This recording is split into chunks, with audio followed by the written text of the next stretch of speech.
Hello à tous, aujourd'hui je te parle de pourquoi la procrastination et l'organisation ne font pas bon ménage.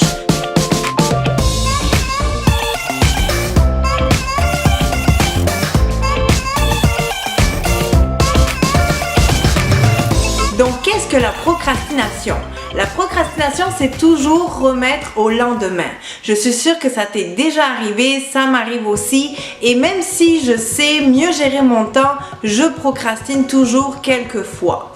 La procrastination nous donne un sentiment de bien-être, de contrôle de notre temps ou de liberté. Dans le sens que quand tu rentres à la maison après une grosse journée de travail, t'as pas envie de débarrasser ton lave-vaisselle ou de ramasser les choses qui traînent parce que tu as eu une grosse journée et que tu es fatigué. Ça te donne un sentiment de contrôle, que tu as le pouvoir de décider de ne pas ranger et ça te donne un certain sentiment de liberté. Mais c'est tous des sentiments qui sont sous une courte durée. C'est-à-dire qu'au bout de quelques minutes, quelques heures, quelques jours, ça va être de pire en pire. La malbouffe parce que la fin de semaine t'as pas cuisiné tes repas, les paiements qui sont en retard, le fait que t'aies oublié certains rendez-vous, tout va s'accumuler de plus en plus et ça va faire un effet boule de neige.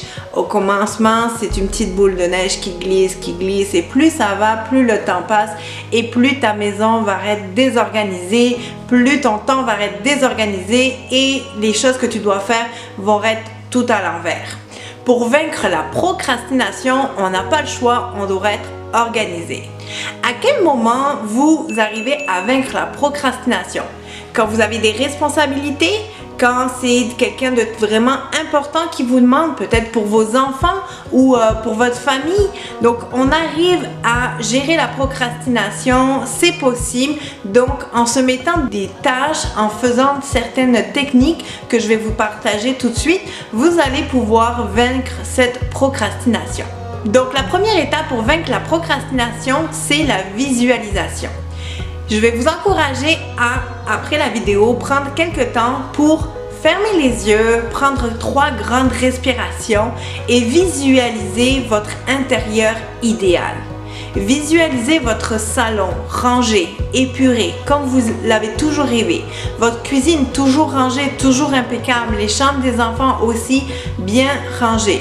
Plus nous savons qu'est-ce que nous désirons, plus nous arrivons à se mettre en action pour y accomplir. Donc, je vous encourage à vraiment visualiser ce que vous voulez, autant pour votre maison, qu'elle soit propre et rangée, mais aussi pour votre vie, vos objectifs, ce que vous désirez vraiment accomplir. Ça va vous aider vraiment beaucoup à vous mettre en action.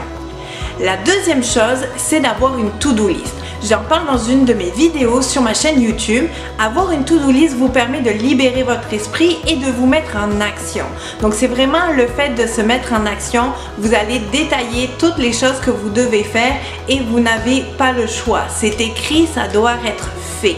Donc écrire une to-do list, c'est vraiment un des outils miracles contre la procrastination.